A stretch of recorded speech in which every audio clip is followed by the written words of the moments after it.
adik-adik, ketemu lagi dengan Kak Febri. Kali ini kita akan belajar biologi untuk kelas 11. Materinya adalah struktur dan fungsi jaringan pada hewan. Tapi sebelumnya jangan lupa yang belum subscribe, di-subscribe ya channelnya. Oke adik-adik, kali ini kita akan membahas materi struktur dan fungsi jaringan pada hewan ya. Jadi sebelumnya kita sudah membahas struktur dan fungsi jaringan tumbuhan. Kali ini kita akan membahas mengenai jaringan hewan ya. Jaringan pada hewan itu pada dasarnya terbagi menjadi 4. Yang pertama jaringan epitel, lalu jaringan ikat penyokong atau penunjang, lalu ada jaringan otot dan jaringan syaraf. Jadi ada 4 kelompok ini ya adik-adik ya. Yuk kita bahas satu persatu apa saja sih ini masing-masing pengertiannya dan contoh-contohnya.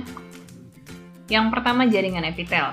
Jaringan epitel ini adalah jaringan yang melapisi permukaan tubuh atau permukaan organ. Tidak hanya permukaan luar tapi juga permukaan dalam ya. Jadi dia pelapis. Jadi fungsinya nanti banyak. Kalau dia di permukaan luar berarti dia sebagai pelindung.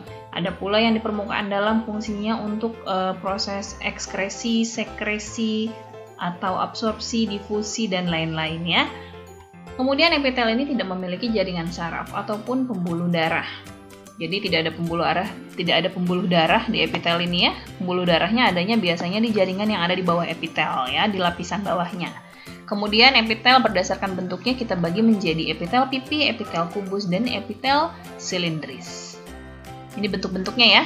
Ternyata nanti epitel terbagi lagi, ada epitel yang selapis, kemudian ada epitel yang ini epitel selapis gepeng itu berarti pipih ya, pipih selapis. Kemudian ada yang pipih berlapis, kemudian ada kubus selapis, ada kubus berlapis, kubus ya bukan kubis. Kemudian ada yang silindris selapis, silindris berlapis, dan sebagainya. Yuk kita lihat satu persatu ya. Yang pertama epitel pipih selapis. Sudah pipih selapis pula. Jadi ini adalah epitel yang paling tipis ya adik-adik ya. Biasanya epitel pipih selapis ini adanya di alveolus paru-paru. Kebayang dong ya paru-paru. Paru-paru itu alveolusnya itu tipis sekali. Di mana di alveolus paru-paru ini terjadi proses difusi atau pertukaran oksigen dan karbon dioksida. Selain alveolus paru-paru ada juga di dinding glomerulus, dinding dalam kapiler darah, dan pembuluh limfa. Jadi semuanya, tempat-tempat epitel pipih selapis ini semuanya adalah daerah-daerah yang merupakan selaput tipis. Fungsinya, seperti yang tadi kakak sudah bilang, di paru-paru itu terjadi proses difusi O2 dan CO2. Kemudian kalau yang di glomerulus itu adalah tempat untuk terjadinya filtrasi atau penyaringan darah untuk menghasilkan urin primer, itu di glomerulus ya.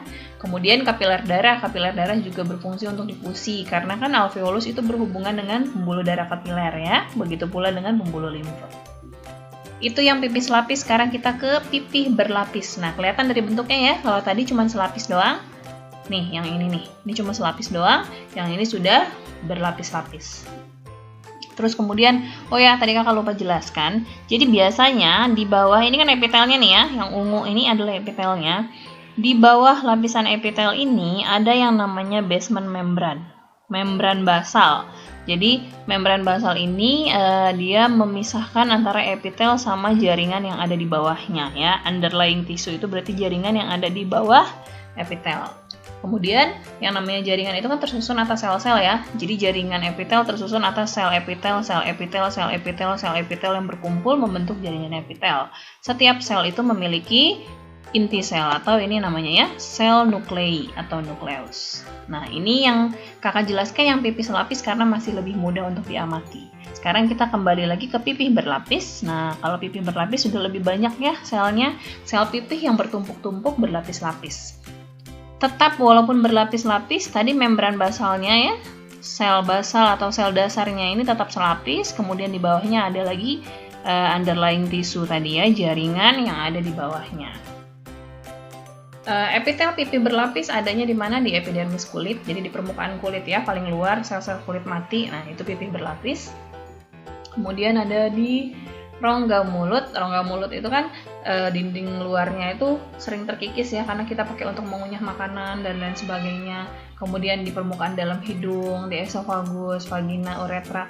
Fungsinya adalah sebagai pelindung karena daerah-daerah tersebut adalah daerah yang sering terkikis.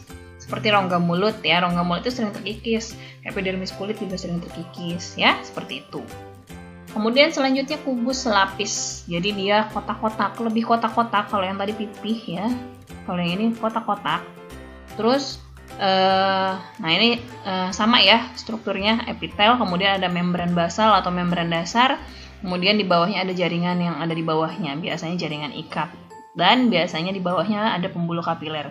Kalau tadi kakak bilang epitel itu tidak punya pembuluh kapiler, epitel ya, tidak ada pembuluh darah dan tidak ada syaraf, jadi pembuluh darahnya itu adanya di jaringan di bawahnya ya, jaringan yang ada di bawahnya itu yang punya pembuluh kapiler dan syaraf.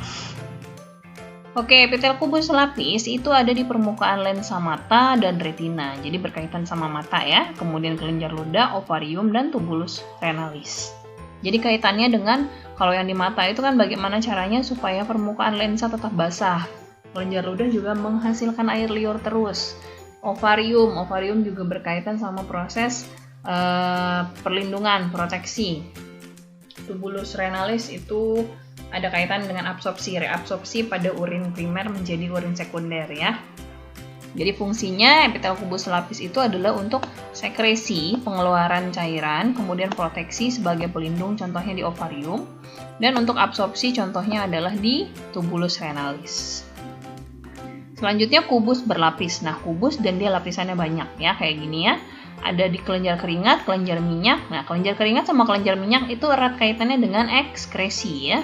Nih, fungsinya ekskresi itu berkaitan dengan yang ini, kelenjar keringat dan kelenjar minyak.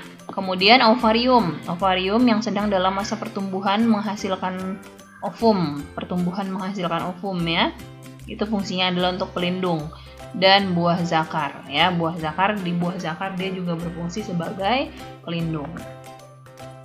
Kemudian ada epitel silindris selapis, ada di dinding dalam lambung, usus, kantung empedu, dan rahim. Jadi kalau di lambung dan usus, untuk lambung dan usus itu kaitannya erat dengan proses absorpsi.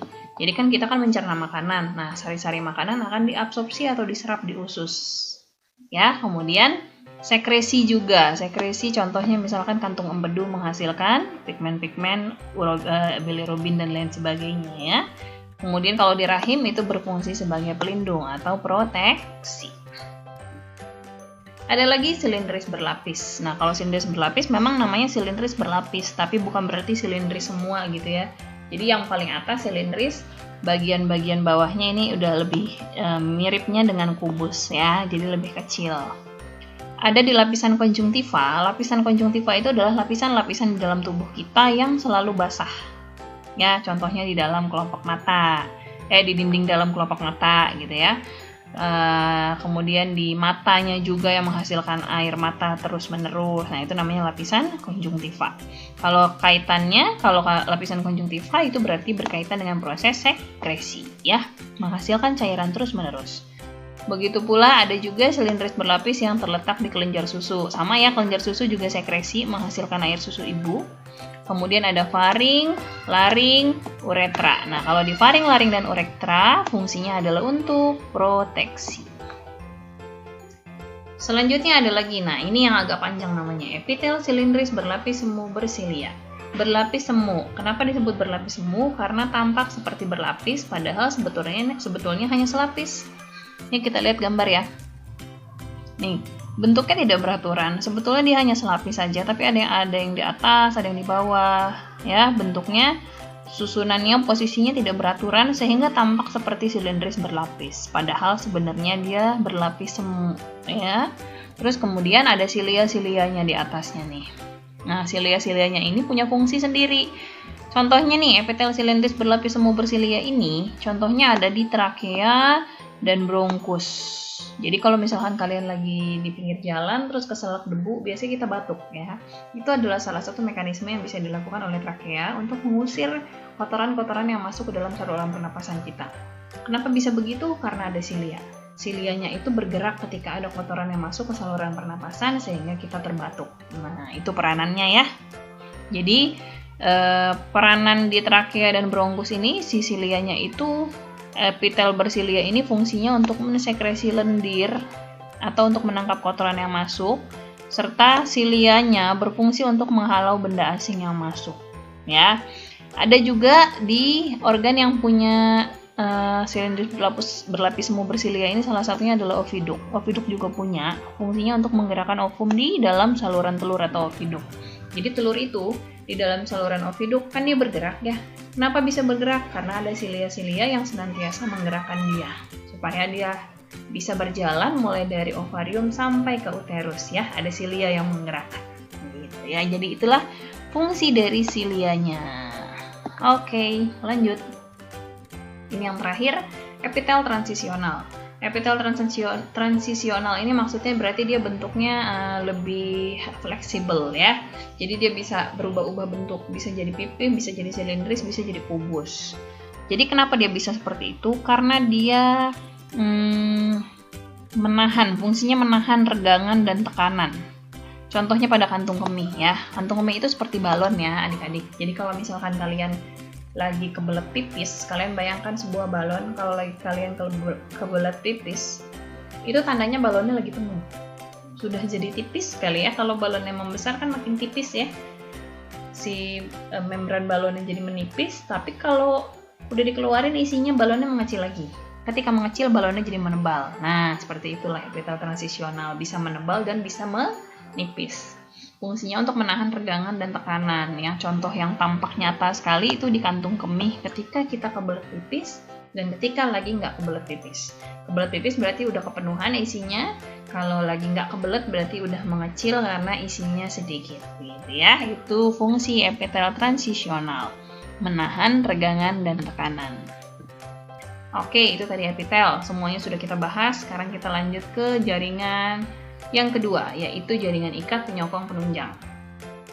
Jadi jaringan ikat penyokong dan penunjang ini fungsinya adalah untuk mengikat jaringan satu dengan jaringan lainnya atau menyokong atau menunjang jaringan-jaringan lainnya. Ya. Tersusun, biasanya jaringan ini tersusun atas sel-sel yang tersebar di antara matriks. Matriks itu adalah sesuatu yang ada di luar sel. Ya, matriks itu adalah sesuatu yang ada di luar sel, bisa berupa cairan, bisa kenyal seperti agar-agar, bisa juga berupa serat atau serabut. Ya. Nah, kemudian jaringan ikat itu nanti ada macam-macam, ada jaringan ikat padat, jaringan ikat longgar, jaringan darah, jaringan adiposa atau jaringan lemak ya. Ini adiposa ini lemak.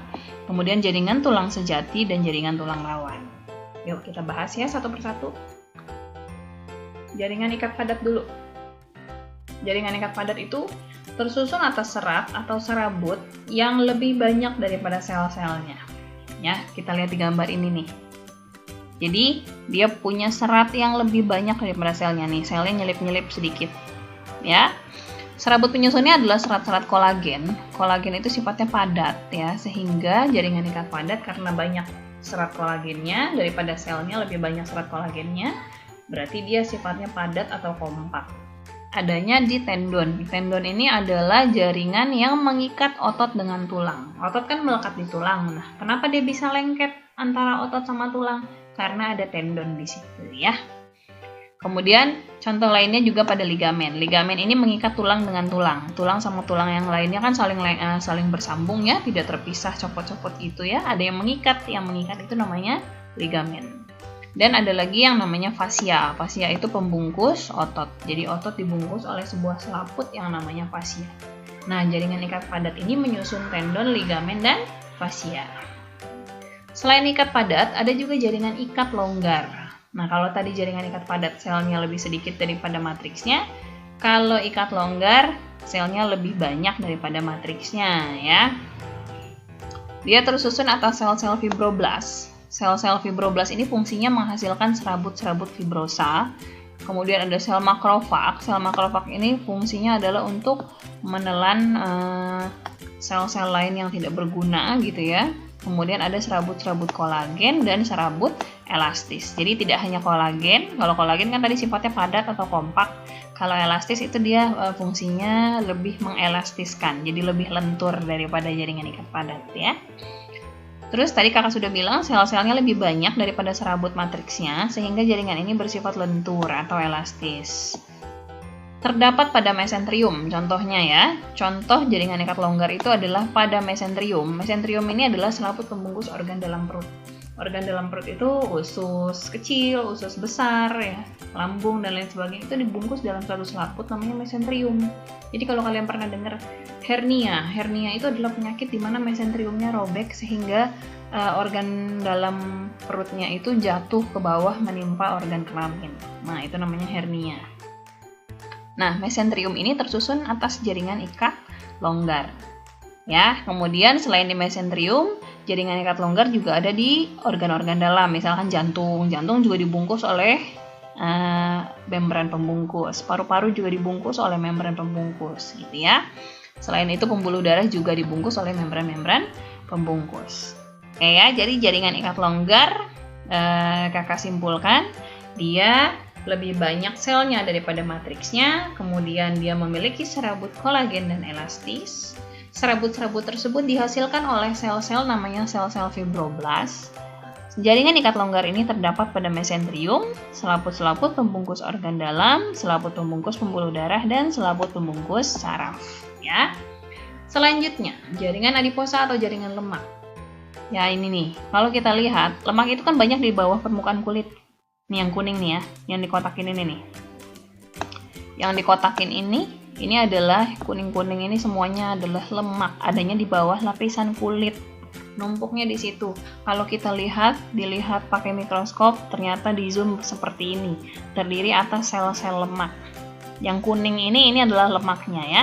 Kuning ini lemaknya, yang bulat sebuletan ini namanya selnya, sel adiposa. Setiap sel adiposa punya inti. Nah, ini inti-intinya ya, nukleus-nukleusnya.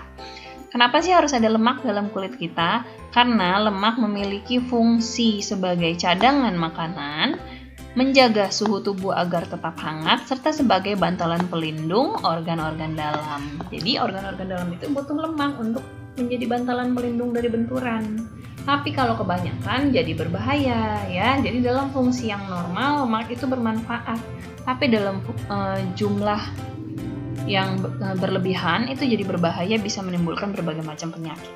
Ya. Jaringan lemak terdapat di bawah kulit dan melapisi organ-organ dalam. Oke, lanjut. Jaringan darah. Jaringan darah, jadi darah yang dalam tubuh kita yang kalau keluar itu kita lihat warnanya merah, ternyata terdiri dari cairan dan padatan. Jadi kalau kita lihat ya, di alat, kalau misalkan kita sentrifugasi, diambil nih darah terus disentrifugasi. Sentrifugasi itu adalah alat untuk mensentrifuge darah dengan kecepatan tinggi, misalkan 10.000 radius atau putaran per menit. Setelah disentrifugasi biasanya ada endapan, ya. Jadi ternyata darah itu terdiri dari 55%-nya plasma.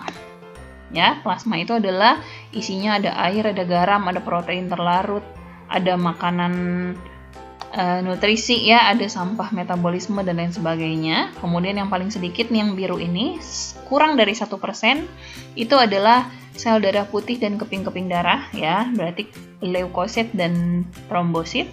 Yang bawah 45%-nya ini yang bikin darah kita berwarna merah, itu adalah eritrosit atau sel darah merah yang bertugas untuk mengangkut oksigen dan CO2. Nah, secara umum, semua darah itu fungsinya, semua bagian darah itu fungsinya mengangkut nutrisi. Ini tugasnya si plasma ya. Mengangkut oksigen, ini tugasnya eritrosit.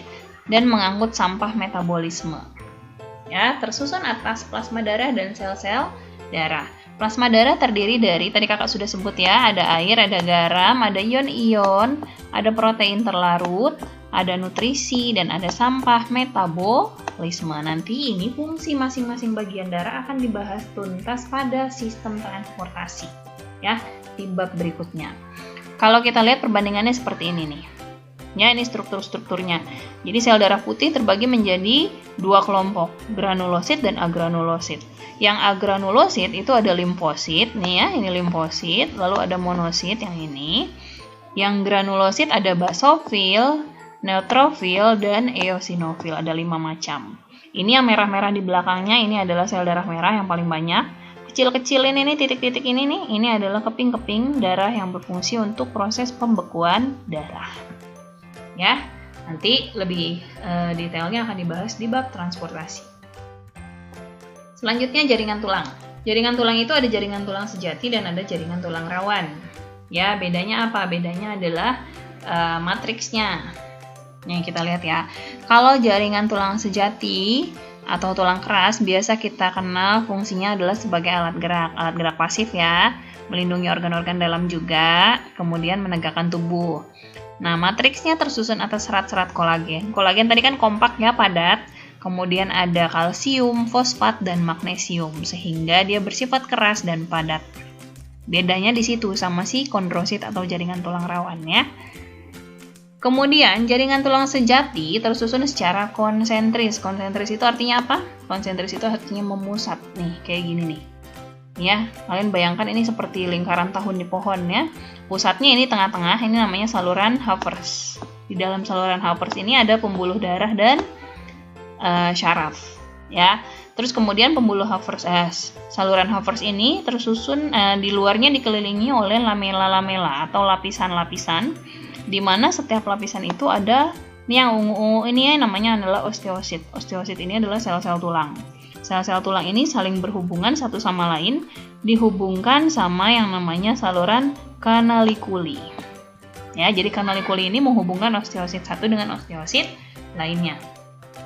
Apa fungsi osteosit? Osteosit ini fungsinya untuk menghasilkan matriksnya terus-menerus ya. Jadi supaya tetap kompak, tetap padat, itu ada osteosit yang menghasilkan matriks-matriksnya terus-menerus. Kemudian ini tadi ya, Havers di pusatnya dikelilingi oleh lamela atau lapisan osteosit. Osteosit itu adalah sel tulangnya ya. Nama lain dari sel tulang adalah osteosit. Di dalam saluran Havers ada pembuluh darah dan pembuluh syaraf. Tadi sudah kakak bahas ya. Seperti itu. Lanjut, ada lagi jaringan tulang rawan atau disebut kartilago. Kartilago tersusun atas sel-sel kondrosit. Kalau tadi kan jaringan tulang sejati tersusun atas sel-sel osteosit. Nah, kalau tulang rawan namanya sel-sel kondrosit. Dia punya banyak serat kolagen, tapi bedanya dia nggak punya kalsium, fosfat, dan magnesium yang bikin dia jadi keras banget ya. Banyak serat kolagen dan matriksnya tersusun atas namanya kondroitin sulfat. Bukan yang tadi tuh, bukan kalsium, magnesium, dan fosfat ya, tapi matriksnya adalah kondroitin sulfat. Kolagen dan kondroitin sulfat dihasilkan oleh sel-sel kondrosit. Ya, ini gambarnya seperti ini. Tapi kemudian tulang rawan kita bagi menjadi 3, yaitu tulang rawan hialin, elastis, dan fibrosa. Nah, di sini kalian bisa lihat perbedaan antara ketiganya ya. Kalau hialin warnanya putih biru transparan, elastis lebih ke kuning, fibrosa gelap keruh. Kemudian serat dominannya pada hialin adalah serat elastik. Pada tulang rawan elastis juga serat elastik yang dominan, tapi pada tulang rawan fibrosa yang dominan adalah serat kolagen. Elastisitasnya hialin tinggi karena banyak serabut elastik ya, begitu juga dengan yang tulang rawan elastis. Tapi kalau fibrosa elastisitasnya rendah karena banyak kolagennya. Letaknya yang hialin itu ada di persendian, ada di saluran pernapasan, tenggorokan ya, itu kan tulang rawan ya. Kemudian ada di ujung tulang rusuk. Kalau elastis, tulang rawan elastis adanya di telinga, laring, epiglotis. Kemudian fibrosa adanya di antar tulang belakang, persendian antar tulang-tulang belakang. Oke, itu tadi jaringan ikat ya, sudah kita bahas semua. Sekarang kita ke jaringan otot. Kalau jaringan otot dari kelas 8 SMP sudah belajar ya. Kalau otot ini fungsinya sebagai alat gerak aktif, dia bekerja sama dengan rangka. Kalau rangka alat gerak pasif, otot adalah alat gerak aktif. Jadi otot yang melakukan kontraksi dan menggerakkan tulang. Dia melekat pada rangka. Masih ingat nggak tadi melekatnya pada apa? Dibantu oleh apa yang melekatkan rangka dengan otot? Namanya tendon ya. Tendon melekatkan rangka dengan otot. Terus kemudian otot juga dibagi 3. Dari SMP sudah belajar, ada otot polos. Otot polos itu yang mana? Yang ini. Ya, kemudian ada otot lurik. Otot lurik itu dia berlurik-lurik, yang ini ya. Kemudian otot jantung. Otot jantung dia mirip otot lurik tapi ada cabang-cabangnya. Ya, bercabang-cabang. Kita lihat lebih detail. Ya. Strukturnya terlihat tuh kalau otot polos itu dia katanya berbentuk seperti serat gelendong. Gelendong itu apa sih? Gelendong itu dia bulat di tengah dan tajam di ujung. Itu namanya gelendong. Punya satu inti di tengah. Kalau lurik Dia seperti serat-serat melintang gitu, dia berlurik-lurik, ada pita terang gelapnya, kelihatan ya, ada polanya, pola terang gelap. Intinya banyak tapi di tepi. Otot jantung dia mirip dengan otot lurik, bedanya otot jantung punya percabangan. Letak otot polos adanya di organ-organ dalam, itulah sebabnya dia bekerja secara tak sadar. Tak sadar itu berarti walaupun tidur, walaupun pingsan, dia tetap bekerja. Kerjanya lambat, teratur, dan tidak mudah lelah. Kenapa nggak mudah lelah? Kan dia menggerakkan organ dalam ya. Bayangkan kalau otot polos lelah. Kalau otot polos lelah, paru-paru kita berhenti bekerja, usus berhenti bekerja gitu ya. Jadi otot polos dilengkapi sifat bekerja lambat, teratur, dan tidak mudah lelah serta bekerja secara tak sadar. Kebalikan sama otot lurik. Otot lurik kan adanya di rangka. Dia kerjanya sadar. Jadi kalau kita mau gerak aja baru si otot luriknya bergerak. Kerjanya cepat, tidak teratur. Tidak teratur itu artinya sesuai dengan kemauan kita. Saat kita mau lari cepat, dia cepat. Saat kita mau duduk, dia jadi lambat. Dan otot rangka atau otot lurik ini mudah lelah. Kalau otot jantung, nah dari namanya dia sudah jelas ada di jantung ya. Kerjanya mirip dengan otot polos. Tak sadar, walaupun pingsan, walaupun tidur, dia tetap terus bekerja. Kerjanya lambat, teratur, tidak mudah lelah. Ya, jadi sama seperti organ-organ dalam. Jantung tidak boleh berhenti bekerja ototnya. Kalau berhenti ya sudah berhenti hidupnya ya. Jadi itu tadi sifat-sifat macam-macam otot, mudah-mudahan bisa dipahami. Selanjutnya yang terakhir adalah jaringan saraf. Jaringan saraf tersusun atas sel-sel saraf ya. Sel-sel saraf itu satu sel saraf namanya apa, masih ingat nggak? Neuron ya, kelas 9 sudah belajar ya.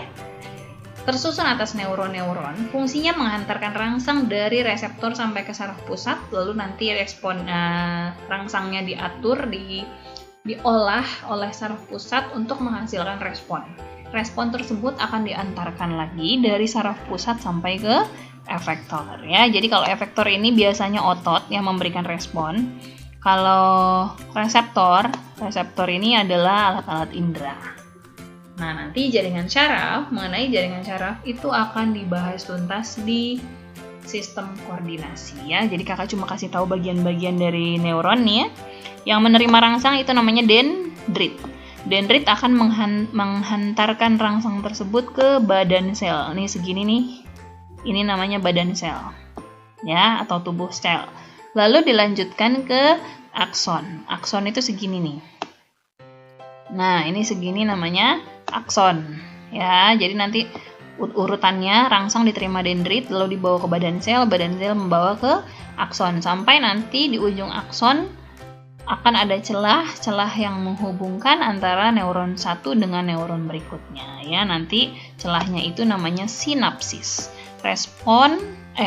Rangsang akan dibawa dari ujung akson melompati sinapsis menuju ke sel saraf berikutnya gitu deh, terus gitu ya, terus menerus dihantarkan sampai ke pusat saraf.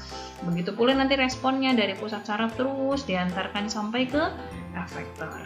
Oke adik-adik, berarti setelah jaringan saraf semuanya sudah kita bahas tuntas, mudah-mudahan bisa dipahami. Terima kasih untuk yang sudah menyimak. Oke adik-adik semuanya, materi sudah selesai kita bahas ya. Semoga bisa bermanfaat dan menambah pemahaman kalian mengenai bab ini. Terima kasih untuk adik-adik semuanya yang sudah menyimak. Jangan lupa semangat terus belajarnya.